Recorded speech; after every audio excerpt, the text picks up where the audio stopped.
আবার আপনাদের জীবনে ফিরে আসবে। এই সময়টা কিন্তু অত চ্যালেঞ্জিং হবে না, বরঞ্চ এই সময়টা কিন্তু অত্যন্ত আনন্দের হতে চলেছে আপনাদের কাছে। জয় মা কালী, জয় বাবা শনিদেব, জয় বাবা ভোলেনাথ। তো নমস্কার বন্ধুরা, আজকে আমরা আলোচনা করতে চলেছি কুম্ভ রাশির কেমন যেতে চলেছে 2026 সালের এই জানুয়ারি মাসটা। কুম্ভ রাশির কিন্তু শেষ চরণ চলছে শনির 7.5, প্রায় শেষের পথেই চলছে। এই সময়টা কিন্তু অতটা খারাপ হবে না কুম্ভ রাশির, যে বাকি 5 বছর যেটা চলছিল সেই রকম কিন্তু খারাপ সময় আর যাবে না 2026 থেকে। 2026-এ যত দিন গড়াতে আরম্ভ করবে ততই কিন্তু আপনাদের সুখের সময়ও আসতে চলেছে, এইটুকখানি কিন্তু আপনারা নিঃসন্দেহে থাকুন। কারণ এই সময়টা কিন্তু এই 5 বছরে যা যা অনেক কিছু আপনাদের কুম্ভ রাশির জীবন থেকে চলে গেছে এই শনির 7.5-এর প্রভাবে, সেগুলো কিন্তু আস্তে আস্তে আবার আপনাদের জীবনে ফিরে আসবে। এই সময়টা কিন্তু অত চ্যালেঞ্জিং হবে না, বরঞ্চ এই সময়টা কিন্তু অত্যন্ত আনন্দের হতে চলেছে আপনাদের কাছে। কারণ আপনারা কিন্তু অনেক জিনিসই এবার আস্তে আস্তে পেতে শুরু করবেন, যেগুলোর অভাব কিন্তু এতদিন ধরে ভোগ করছিলেন বা বোধ করছিলেন অভাব আপনারা পাচ্ছিলেন না, সেই সমস্ত সব জিনিস কিন্তু আস্তে আস্তে আপনাদের জীবনে আসবে। কি কি উন্নতি হবে তো চলুন ডিটেলে জেনে নেওয়া যাক। কিন্তু তবে ভিডিওটা শুরু করার আগে প্রথমেই যেটা একটা কথা আপনাদের কাছে বলবো, যে ভিডিওটিতে অবশ্যই একটি লাইক, একটি শেয়ার এবং চ্যানেলটিকে কিন্তু সাবস্ক্রাইব করতে ভুলবেন না। এছাড়াও কমেন্ট বক্সে কিন্তু অবশ্যই জানাবেন জয় মা কালী। মা দক্ষিণা কালী কিন্তু আপনাদের সমস্ত বিপদ ও দুঃখের হাত থেকে রক্ষা করবেন। তো চলুন ভিডিওটা শুরু করা যাক। প্রথমেই যেটা বলবো যে কর্মজীবন ও চাকরির ক্ষেত্রে জানুয়ারির প্রথমার্ধ কেরিয়ারের উন্নতির জন্য কিন্তু একটা চমৎকার সময় হতে চলেছে। সহকর্মী, সিনিয়র বা প্রভাবশালী ব্যক্তিদের সাহায্য কিন্তু আপনি এই সময় পাবেন।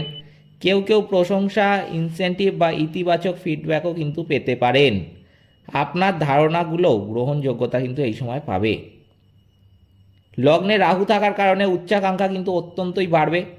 আপনি নিজেকে প্রমাণ করতে চাইবেন এবং সাহসী পদক্ষেপ নিতে চাইবেন। আত্মবিশ্বাস ভালো, কিন্তু অহংকার বা তাড়াহুড়ো করে সিদ্ধান্ত নেওয়া থেকে কিন্তু অবশ্যই এড়িয়ে চলবেন। 14 থেকে 17 জানুয়ারির পর, আবার তারিখটা বলে দিচ্ছি, 14 থেকে 17 জানুয়ারির পর কাজের চাপ থাকলে মানসিকভাবে কিছুটা ক্লান্তি অনুভব করতে পারেন। সামনে থেকে নেতৃত্ব দেওয়ার চেয়ে পর্দার আড়ালে থেকে কাজ করা বা পরিকল্পনা তৈরি করা আপনার বেশি পছন্দ হবে। এটি পরিবর্তনের প্রস্তুতির সময় হতে চলেছে, যেটা কিন্তু আমি প্রথমেই বলেছি আপনাদের। দ্বিতীয়ভাবে শনি কথাবার্তায় সংযম এবং প্রতিশ্রুতির গুরুত্ব মনে করিয়ে দিচ্ছে। এখন আপনি যা বলবেন তার গুরুত্ব অনেক বেশি, তাই ভেবে চিন্তে কিন্তু কথাটা বলবেন। আমি কিন্তু একটা ছোট্ট পরামর্শ দেব যে মাসের প্রথমার্ধ কাজে লাগান অ্যাকশানের জন্য, আর দ্বিতীয়ার্ধটাকে কাজে লাগাবেন পরিকল্পনার জন্য।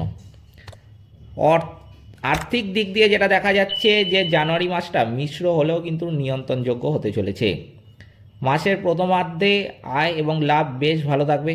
কেউ কেউ বকেয়া পেমেন্ট, বোনাস বা পুরানো বিনিয়োগ থেকে লাভ কিন্তু পেতে পারেন। মাসের মাঝামাঝি সময়ের পর খরচ কিন্তু একটু বাড়তে দেখা যাচ্ছে।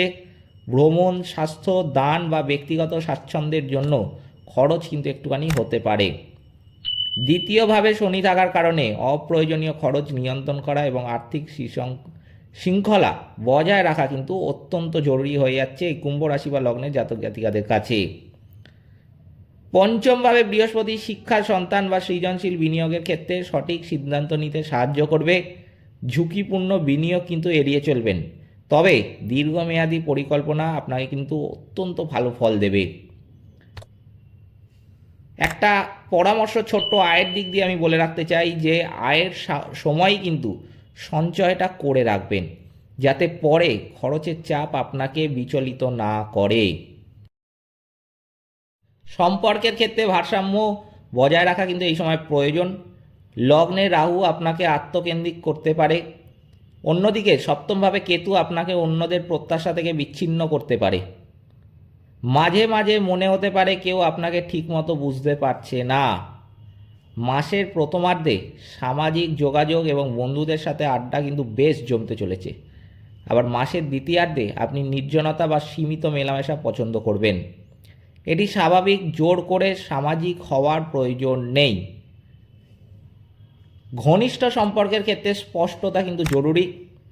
জীবনসঙ্গী বা পরিবারের আবেগের দিকে নজর দিন। অবহেলা কিন্তু করতে যাবেন না। দ্বিতীয়ভাবে শনি থাকার কারণে দায়িত্বশীল কথাবার্তা বলুন, এখনকার কথা দীর্ঘদিন মনে থাকবে। স্বাস্থ্যের ক্ষেত্রে কিন্তু বলবো যে স্বাস্থ্যের অবস্থা মোটের ওপর কিন্তু স্থিতিশীল এই সময় থাকতে চলেছে। মাসের প্রথমার্ধে শক্তির অভাব হবে না, তবে অতিরিক্ত পরিশ্রমে ক্লান্তি কিন্তু একটু আসতে পারে, সেটাও কিন্তু খুব সামান্য পরিমাণে। আবার মাসের মাঝামাঝি সময়ের পর ঘুমের সমস্যা, মানসিক চাপ বা অবসাদ একটু দেখা দিতে পারে। দ্বাদশভাবে একাধিক গ্রহ এবং সপ্তমভাবে কেতুর কারণে বিশ্রাম নেওয়া কিন্তু অত্যন্ত জরুরি কুম্ভ রাশি বা লগ্নের জাতক জাতিকাদের ক্ষেত্রে। ব্যবসায়ীরা মাসের প্রথমার্ধে নেটওয়ার্কিং এবং যোগাযোগের মাধ্যমে কিন্তু অনেকটাই লাভবান হবেন। গ্রুপ প্রজেক্ট, কোলাবোরেশন বা রেফারেন্সের মাধ্যমে নতুন সুযোগ কিন্তু এই সময় আপনাদের আসতে পারে। মাসের দ্বিতীয়ার্ধে আবার যেটা দেখা যাচ্ছে যে ব্যাক এন্ডের কাজ, পরিকল্পনা, হিসাব নিকাশ, কমপ্লায়েন্স এবং রিস্ট্রাকচারিংয়ের দিকে নজর দিন। ঝুঁকিপূর্ণ কোনো প্রজেক্ট এখন শুরু না করাই কিন্তু ভালো। ছাত্রছাত্রীদের বলবো যে পঞ্চমভাবে বৃহস্পতির কারণে ছাত্রছাত্রীরা কিন্তু বেশ উপকৃত হতে চলেছেন এই জানুয়ারি মাসে। শেখার ক্ষমতা, সৃজনশীলতা এবং বোঝার ক্ষমতা কিন্তু অত্যন্ত পরিমাণে বাড়তে চলেছে।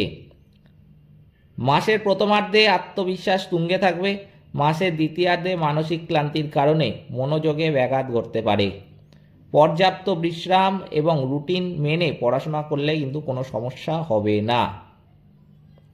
কুম্ভ রাশি বা লগ্নের জাতক জাতিকাদের জন্য আমি কিছু এই মাসের গুরুত্বপূর্ণ তারিখ বলতে চাই, যেটা দেখা যাচ্ছে যে এই মাসে 2026 সালে জানুয়ারি মাসে 13ই জানুয়ারি কিন্তু খুব গুরুত্বপূর্ণ হতে চলেছে কুম্ভ রাশি বা লগ্নের জাতক জাতিকাদের কাছে। কারণ শুক্রের দ্বাদশভাবে প্রবেশ হবে, এর ফলে বিশ্রাম, বিলাসিতা এবং মানসিক প্রশান্তির দিকে একটা ঝোঁক কিন্তু বাড়বে।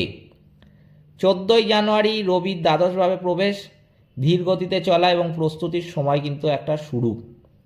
16ই জানুয়ারি মঙ্গলের দ্বাদশভাবে প্রবেশ, শক্তি ক্ষয় এড়াতে বিশ্রাম নিন, বিবাদ এড়িয়ে চলবেন। 17ই জানুয়ারি বুধের দ্বাদশভাবে প্রবেশ, এর ফলে পরিকল্পনা, গবেষণা এবং নির্জনে কাজের জন্য কিন্তু অত্যন্ত শুভ একটা সময় হতে চলেছে কুম্ভ রাশি বা লগ্নের জাতক জাতিকাদের জন্য। এবার আমি কুম্ভ রাশি বা লগ্নের জাতক জাতিকাদের জন্য কিছু প্রতিকার বা টোটকা বলছি। প্রথমেই কিন্তু বলবো যে এই মাসে ভালো থাকতে গেলে, যেহেতু এটা একটা রবির বছর 2026 সালটা, তাই জানুয়ারি মাস থেকেই যদি আপনি একটু, আর তার মধ্যে আপনাদের কুম্ভ রাশি বা লগ্নের জাতক জাতিকাদের বলছি যে যেহেতু আপনাদের রাশির অধিপতি স্বয়ং শনিদেব, সেই জন্য শনিদেবকে কিন্তু আপনাদের খুশি রাখতে হবে। শনির 7.5 তো এমনি শেষ পর্যায়ে চলছেই, তবুও অতটাও কিন্তু খারাপ ফল আপনারা পাবেন না। কিন্তু শনিদেবকে কিন্তু আপনাদের একটু মেনে চলতে হবে, শনিদেবের মতো হয়ে কিন্তু চলতে হবে। তাই জন্য শনিদেবকে খুশি রাখতে গেলে কিছু কিছু প্রতিকার বা টোটকা কিন্তু আপনাদের অবশ্যই মানতে হবে। তাহলে কিন্তু শনির খারাপ প্রভাব বা কুপ্রভাব সেগুলো কিন্তু আপনাদের জীবনে সহজে আসবে না। কী কী করতে হবে? প্রথমেই যেটা বলবো যে মানসিক ও আর্থিক স্থিতিশীলতার জন্য প্রতি শনিবার দিন ওং সং শনিশ্চরায় নম মন্ত্রটা জপ করবেন। কি বললাম? ওং সং শনিশ্চরায় নম মন্ত্রটা জপ করবেন মানসিক ও আর্থিক স্থিতিশীলতার জন্য প্রত্যেক শনিবার। সারা দিন ধরে জপ করতে পারেন, কোনো রকম বিধিনিষেধ নেই যে এই সময় জপ করতে হবে বা এতবার জপ করতে হবে। আপনি সারা দিনে যখনই একটু ফাঁকা আছেন বা কোনো সেরকমভাবে কাজ করছেন না, সারা দিন শনিবার দিন কিন্তু এই মন্ত্রটা জপ করে যেতে পারেন, অত্যন্ত ভালো ফল পাবে। আর শনিবার দিন কিন্তু পারলে অবশ্যই নিরামিষ ভোজন করবেন। আমিষ কিন্তু খেতে যাবেন না, তাহলে কিন্তু শনিদেব রুষ্ট হবেন। পারলে মদ এবং সিগারেট, বিড়ি এইসবের থেকে কিন্তু একটুখানি নিজেকে সরিয়ে রাখবেন। শনিবার দিন তো বিশেষ করে মানবেন, যারা শনিবার দিন এইগুলো মানতে পারবেন বা এইসব খাবেনই না, শনিদেবের বিশেষ কৃপা কিন্তু তাদের উপরে একদমই পড়বে। কথা বলার সময় কিন্তু ধৈর্য ধরবেন এবং ভেবেচিন্তে কথা বলবেন। অভাবী মানুষকে খাবার বা পোশাক দান করবেন। প্রতিদিন কিছুক্ষণ সময় অন্তত ধ্যান বা নীরবতায় কিন্তু সময় কাটাবেন। আর অপ্রয়োজনীয় তর্ক বিতর্ক এই জানুয়ারি মাসের অন্তত আমি বলবো যে 22-23 তারিখ পর্যন্ত একটু এড়িয়ে চলবেন। যতটা এড়িয়ে চলতে পারবেন ততই ভালো। অবশ্যই কিন্তু 22-23 তারিখ পর্যন্ত জানুয়ারির এড়িয়ে চলতে হবে কুম্ভ রাশি বা লগ্নের জাতক জাতিকাদের। আর শনিদেবের গুরু কিন্তু হচ্ছেন স্বয়ং মা কালী, দক্ষিণা কালী। তাই কমেন্ট বক্সে কিন্তু জয় মা দক্ষিণাকালী লিখতেও ভুলবেন না। মা দক্ষিণাকালী কিন্তু আপনাদের সকল বিপদ ও দুঃখের হাত থেকে রক্ষা করবেন। এই ছিল আজকের ভিডিওটিতে অবশ্যই কিন্তু একটি লাইক ও শেয়ার এবং সাবস্ক্রাইব করতে ভুলবেন না। সকলে ভালো থাকবেন, সুস্থ থাকবেন। নমস্কার।